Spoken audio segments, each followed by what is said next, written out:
I'm Inge Mathijssen. I'm from Amsterdam, from the Department of Clinical Genetics. So my job is that I speak to people.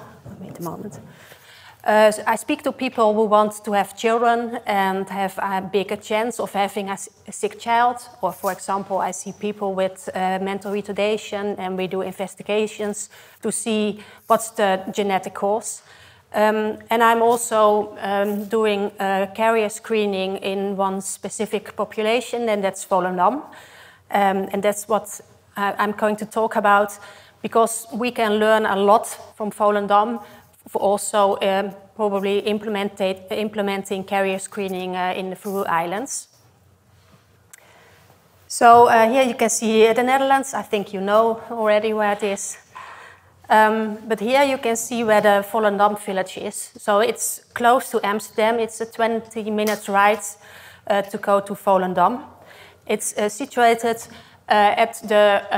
It was situated at the sea, but then they closed the dam at the top. You can see over here in the top that they made a dam, and that causes that it's now all fresh water inside here. And it also causes that the fishing is not as easy anymore as before. So formerly there was a lot of fishing over there, but now it's becoming less.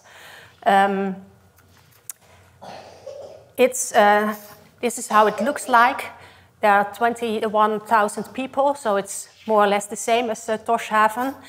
And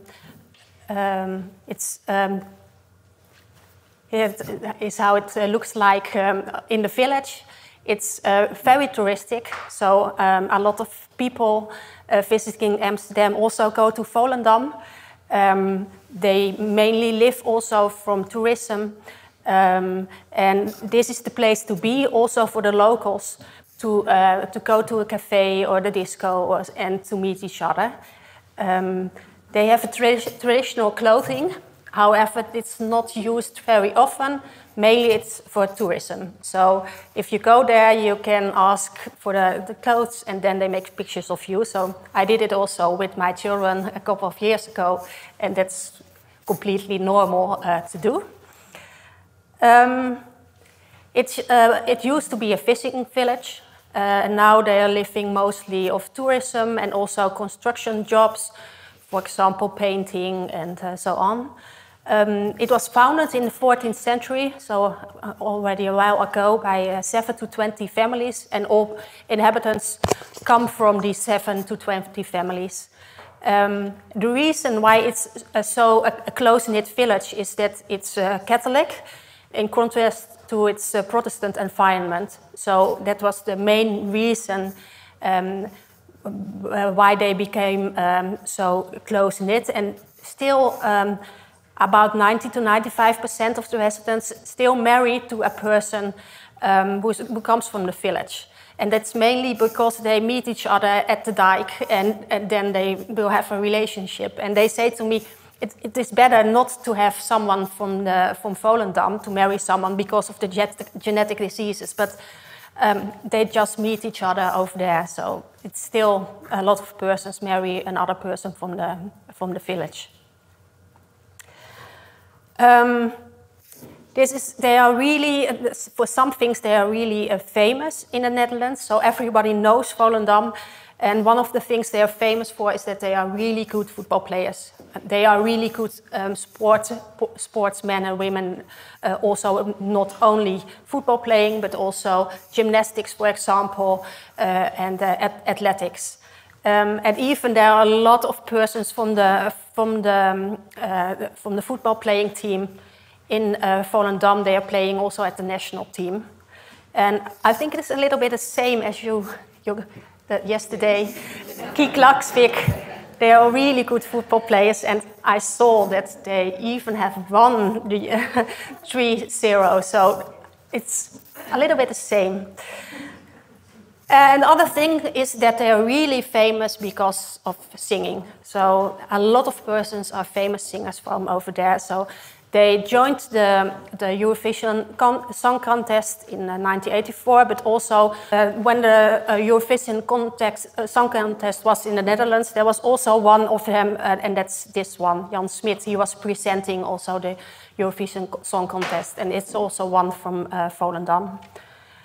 And they even have given it a name, and they call it paling sound, and that means Yule sound, because of the special music. And I saw that you have the same. Also, Riley joined the Eurovision Song Contest in Denmark, but is a Bruce person, and also some other famous singers. So now more about diseases and how, what we did exactly. So it all started in 2010. At that time, 2 children were born in 1 month with this severe disorder. And it has a special name, PCH2, but it's also called the Volendam disorder because it was the first genetic disorder found in Volendam. It is a really severe disorder because the children, they don't develop at all. So they stay at the function of a child of 1 or 2 months old. They cry a lot, and most of them die at a young age. And that's caused because one of the small brain at the back of the head, normally it's as big as this, and then in those people it's really small. So those 2 children were born, and all the inhabitants of the village, they said, we don't want to have any more children born in the city because it's so heavy, and we want to be tested. And that was the start of our outpatient clinic. So probably you know this from the biology lessons. All the disorders I'm speaking about are autosomal recessive inherited, and that means that both the man and the woman has to be carrier of the same genetic disorder. And if you're a carrier, you don't feel anything. You just don't know that you're a carrier. And everybody is carrier of some disorders, probably 3 or 5 disorders. And I think I'm also a carrier, but I don't know for which disease. So if you are both a carrier, then you have in every pregnancy, you have a chance of 25%, so 1 in 4, to have an affected child, but also a chance of 75% that the child will be healthy. So this is a pedigree from one of my patients.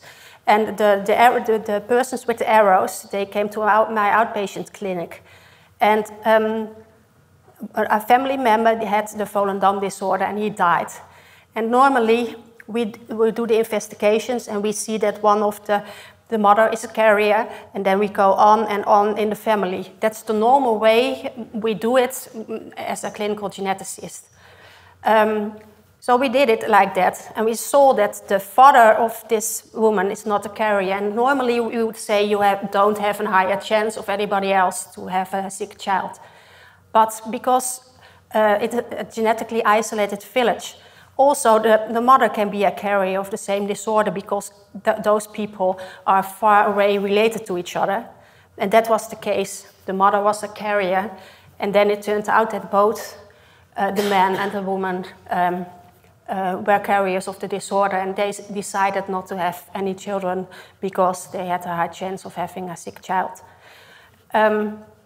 So then we decided it's not good to only test family members, but you have to offer the test to all inhabitants of the village. But there was not only one severe disorder, there were more severe disorders. For example, those 2 children, they died shortly after birth.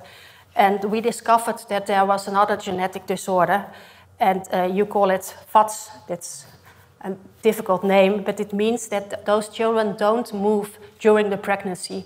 And if you don't move during the pregnancy, you also cannot develop the muscles for breathing also. So these children die shortly after they are born. And the ones who was the oldest, he died 5 days after birth. And we discovered the cause of this disorder, and it's also the same method. It's autosomal recessive inherited. And this is the pedigree, so you can see it's a big pedigree that they are related to each other. Yes, I think in 1700, a couple of generations ago. And we discovered a lot of children, also children that have been born in the 80s, 90s, and just looking at all the patient charts, and I discovered that those children had this disorder, and I spoke to all the parents, and they were really happy to know that they were not the cause of the death of the child, but that they knew what was the cause of the death. And there are 3 other disorders. All those disorders are really severe, so it's not like Down syndrome, or it is really severe. It's, those children suffer very severe and die at a young age, are severely mentally retarded most of the time. So then in 2012, we decided to set up an outpatient clinic for those 5 severe genetic disorders. And at that time, about 200 people visited our outpatient clinic each year, and still they keep on visiting the same amount of people.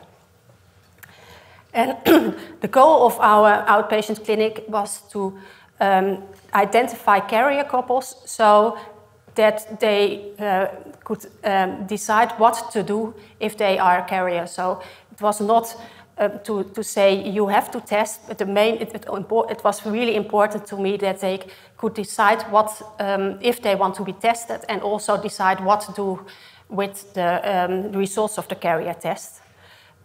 These are the main opportunities. What you can do, you can have pre-implantation genetic testing. I will show you more. You can also try to become pregnant and do testing during pregnancy, or accepting the risk, and also refraining from having children. This is the pre-implantation genetic testing. What you do is that you do IVF. So you try to have a lot of eggs in the ovaries of the woman, and you fertilize it outside the body, and then take some of the cells of the embryo and test it and see if the embryo has the disease or not. And you only will put the embryos in the womb of the woman if the embryo is not affected with the disease. So that's one of the probabilities to do if you are both carrier of the same disease. And another test we are currently developing is the non-invasive prenatal diagnosis. So that means probably you know already that you can test on the blood of the mother. You can test if the baby has Down syndrome, for example. That is because some cells of the placenta of the baby, they will come in the circulation of the mother, in the blood of the mother, and you can test those cells.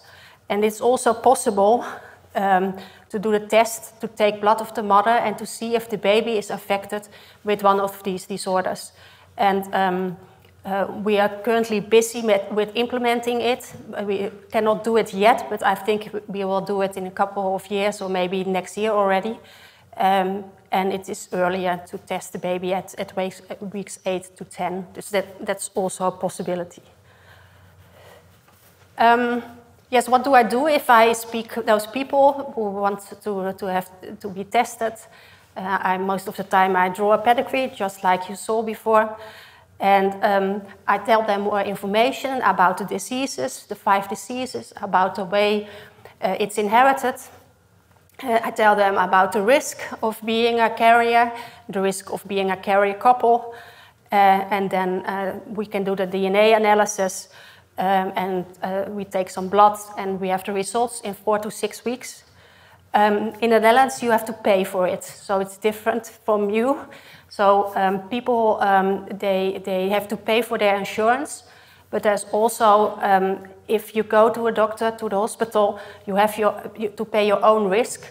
it's only once in a year, and it is about 380 to 800, depends on how high you want to have your own risk. So these people have to pay this for this test. And that's not a problem. They find it really important, so they pay for this test. We used also to combine it with a talk with a midwife to see what's the best way to become pregnant. Also some tips about food, about your weight, about the folic acid to become pregnant. However, this also costs money in the Netherlands, and they don't want to do it anymore. So we didn't. We stopped with combining the talk with also the talk to the midwife. So after 1 year, these are the results. It's a little bit of a complicated slide, but about 1 in 3 people, so 33%, are carriers of 1 or more of the diseases. So that's a lot, 1 in 3. So if it would be over here, then we have 3 rows. It's easy to see that 1 of those is a carrier. And about, at that time, we found 4 carrier couples. So 4 couples, they are both carrier of the same disorder. And it was the Volendam disorder in all the couples at that time. And after 5 to 10 years, these are the results. So also you see on the left, you see all the disorders, the 5 disorders, and you see how many carrier couples have been identified. And that's a lot, because all those people have a 1 in 4 chance of having a sick child. And all in all, if couples visit my outpatient clinic, I tell them that there's a chance of 1 in 25, so 4%, of being a carrier couple, and then they have to decide what to do with the information. So that's also a lot. Yes, it's really important that you do things that are worthwhile for individuals and the population, and that you're not doing harm. And that was the reason for us to evaluate the carrier screening, and we did it with sending questionnaires. And also doing interviews with the carrier couples. So people got questionnaires before they talked to me, and after they talked to me, and a couple of months later, to ask them how it was, whether satisfied, did they had a lot of anxiety. So they were really satisfied. Almost all people did not regret that they had been tested. And almost all people would recommend the carrier screening to other people. And that's also my experience, that all people tell each other that it's possible to be tested on those diseases. So I don't have to tell anything anymore, because everybody is talking to each other. I also wanted to know why some people didn't come to the outpatient clinic. So we asked, and about half of the people at that moment were not aware about carrier screening. We just started, and some people didn't know. I think at this moment, if we would repeat the questionnaires, that a lot of people, I think almost everybody knows about carrier screening. But that was at that moment, 1 year after we started. And a lot of people planned to visit outpatient clinics. So it was not that they found it was not a good initiative. It was because they hadn't the time or didn't know about it. And we also asked the 8 carrier couples if they, what they decided. And this is what they decided. 1 carrier couple already had 2 children, and they didn't want to have more children. 5 opted for prenatal diagnosis, and 2 for pre-implantation genetic testing. So that's, they all decided to do something with the results. And at this moment, almost no children are born with the disorders anymore. That was not the reason to perform the carrier testing, but most people want to be tested. and that causes a drastically reduced incidence of those 4 and 5 disorders. We also wanted to know if people knew enough after they talked to me. And one of the things that went wrong was that some people thought that if you're a carrier of the one disorder, the one person, the man, and a woman is carrier of the other disorder, they thought that it was possible to get a child with one of the disorders, and that's not true. So you must be carrier of the same disorder, and after these questionnaires, I'm more actively informing patients about this point. Most of the people knew exactly the results. Some people thought that they were carrier of another disorder, but they knew they are carrier, but it's difficult to remember all the names. And all carrier couples, they knew exactly what was the result of the test. What we also saw that a lot of persons felt worried before they had the test results. And that's because the chance of being a carrier and being a carrier couple is really high. But afterwards, after the results of the test, the anxiety levels returned to normal. One of the things that's also important is that we think maybe people feel less healthy when they are a carrier. That's in the literature, but we don't think it's the case in the Volendam population, because it's quite normal. They know that everybody's a carrier and that it causes no problems. So I'm not worried about that. We do not only have experience with the carrier screening in Volendam, but we have also experience with other carrier screening programs in the Netherlands. It's already started in 1997 when people could opt to be screened for cystic fibrosis. It's another disease. It causes problems with the lungs with a life expectancy of about 35 years. And it's much less severe than those 5 disorders. We also have experience with carrier screening in the population from, for example, Turkey and Morocco, because they have a higher chance of having a blood disorder, and they also want to be screened. And then we have experience with the Ashkenazi Jewish population. This population has a higher frequency of certain disorders. And they have a screening program. You can join it if you are on high school, and you can be tested then. If you want to know if you are a genetic match with a partner, then you can ask if they can compare the results and to see if you're both carrier of the same disorder. And there's a large Ashkenazi Jewish population also in the Netherlands. That's the reason why we also implemented it. And then we have 2 other things. We have the general population, so also in the Netherlands, without being from Volendam descent. We offer carrier screening for 50 disorders, and they are severe, but they have to pay it themselves. So the only persons visiting our clinic are persons who are highly educated and have enough money, and that's not what you want. You want to have carrier screening for all people if they prefer it. And lastly, we also have carrier screening for consanguineous people, so people who are niece and nephew, for example. And we did some investigation to see what's important if you want to implement carrier screening. So why is it so successful in Volendam? Why is everybody visiting the outpatient clinic?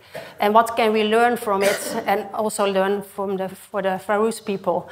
And these are really 5 important things. So people must know about the diseases and the possibility of carrier testing. That's one of the things. And in Volendam, they talk to each other and everybody knows it. You must feel high perceived benefits of screening.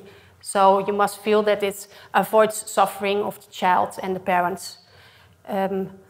Another thing that is really important is that people accept the possibilities when you are both a carrier of the same disorder. So is it acceptable to do, for example, a pre-implantation genetic diagnosis or to do investigations during pregnancy? Also, if you think there's a high chance of being a carrier, you earlier want to be screened. And it's also very important that people don't judge you if you are going to do the carrier screening or if you are not going to do the carrier screening.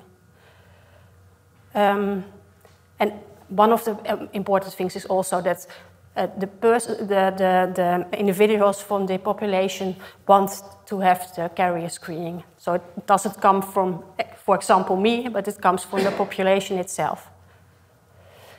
So this is a little bit difficult, but it's what I told before. Of the 5 diseases, 1 in 3 is a carrier of the diseases. And before the screening, 1 in 100 children had one of the diseases. About 250 persons are born each year. So 2 or 3 children were born with one of those disorders before we started carrier screening. And these are the disorders from the Faroe Islands, so that are only the really severe disorders, which causes severe mental retardation or physical handicap, and most children die at a younger age. As you can see, we think that about 1 in 5 are carrier of 1 or more of the disorders, so that's a little bit less than the Volendam population, and about 1 in 500 persons is born with one of the disorders. So that's also a bit less than the Volendam population, but it's still high.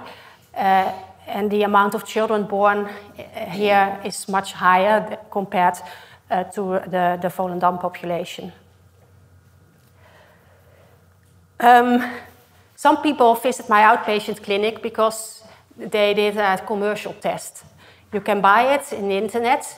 If you look for commercial test, carrier screening, you can just buy it and you can decide how many disorders you want to be screened, and then you will get the results. And that's not good to do in Volendam, and also not in the Faroe population, because all those disorders in Volendam, they are really rare, and they are not included in the carrier screening test.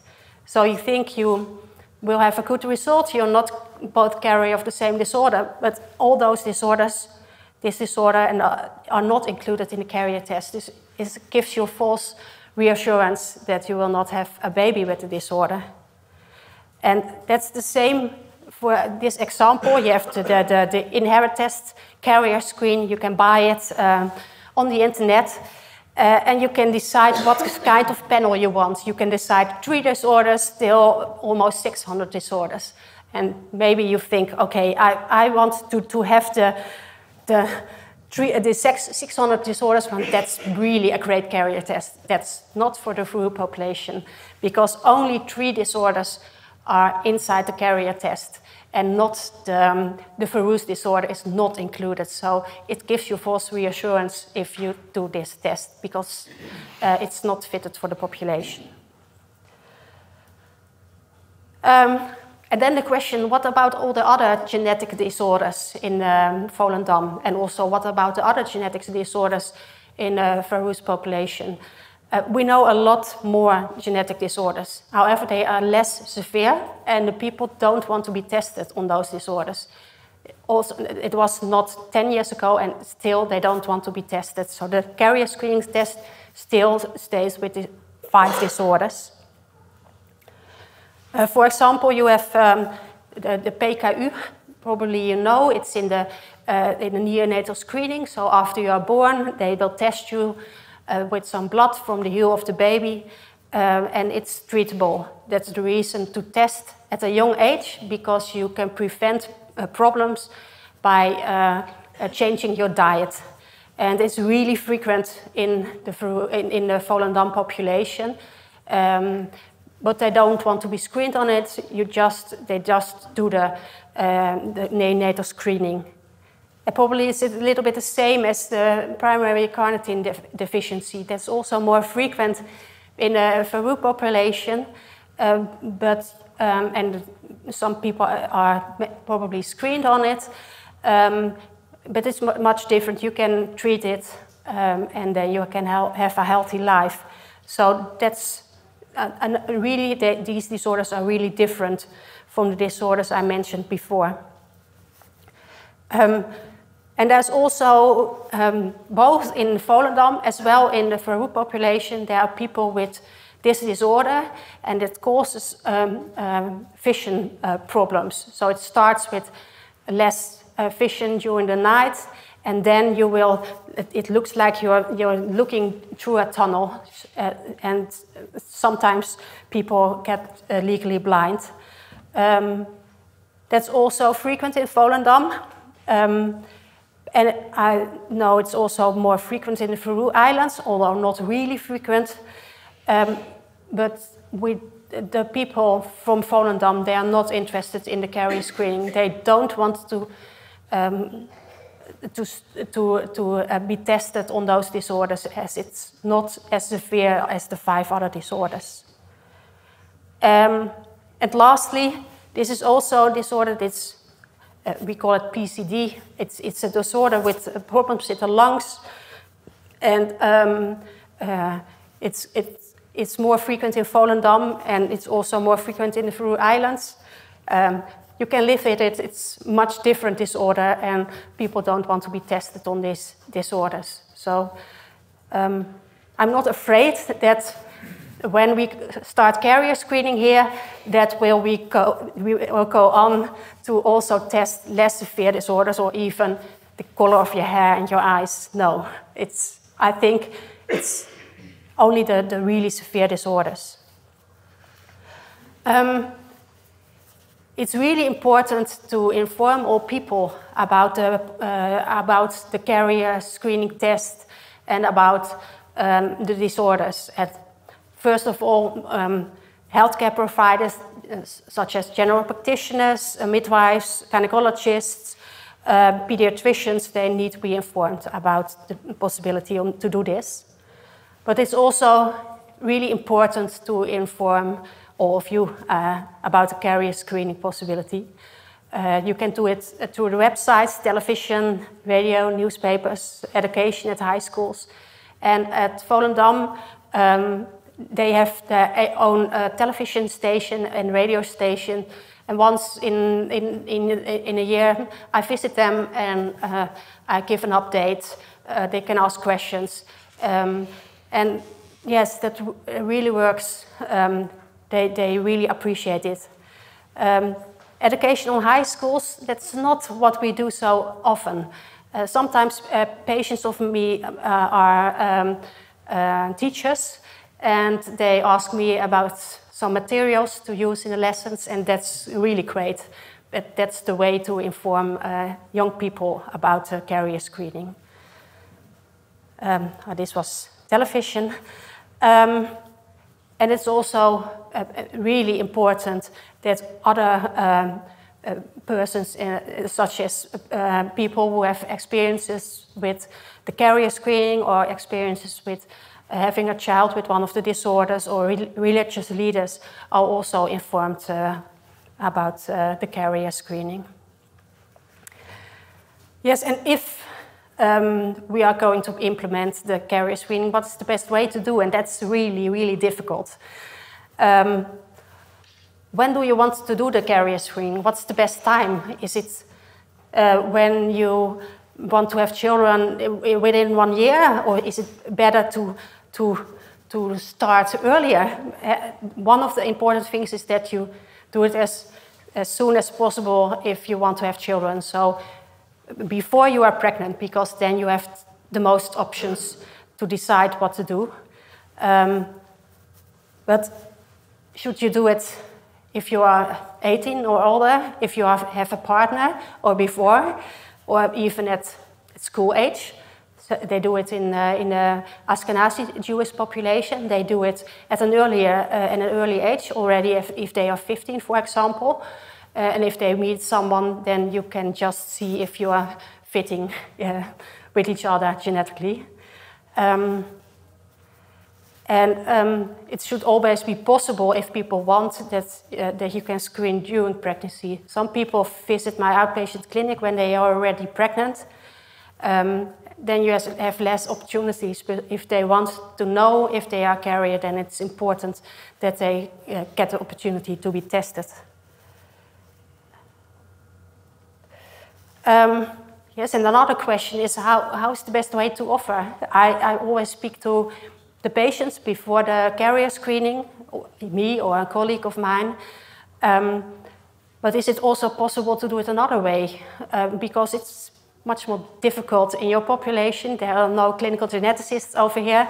So how can you do it? Can you give information, for example, through the internet? Can you ask questions to a chat box, for example? Or is it really important to have a talk to one of the healthcare professionals, for example, the general practitioner or a nurse? Or so that's something. We have to decide what's the best way. And also, it's really important that people who are both carrier of the same disorder have really a good talk about what to do then. And for example, or with a clinical geneticist or with a gynecologist, for example. And that's really important to realize. And the last thing to think about, what's the best way? You have two options. One of the options is that you're testing both the men and the women, and you give individual results. So if I'm tested and my husband is tested, that we get the results. You are, for example, that I'm a carrier of one of the disorders and my husband is not a carrier. That's one of the options. And the other option is that you do couple-based carrier screening. So we take blood and we only receive the results that you are not a carrier couple or you are a carrier couple, but you don't know if you are a carrier of one of the disorders. And pros and cons for all those costs are important. You can increase anxiety because of that you are a carrier. Some people say, I just want to know if I'm a carrier, because if I'm a carrier, then I'm going to inform my brothers and sisters that it's really important to be tested. Or it is also possible that you had a relationship and broke up, and if you do couple-based carrier screening, then you have to repeat it again with a new partner.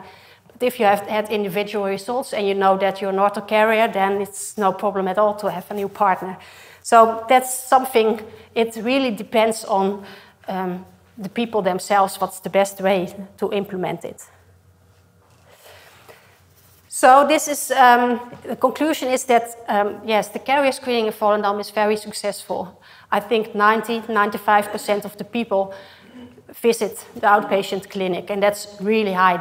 There's no other population with such a high uptake. I see a lot of similarities between Volendam and the Faroe Islands. I also see some differences, so probably we can use it.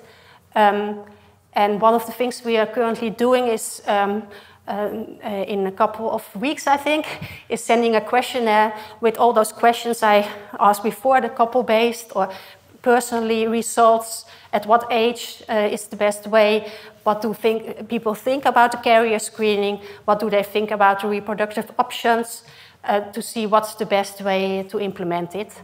And hopefully this also helps for the carrier screening. Yes, that was what I wanted to tell you.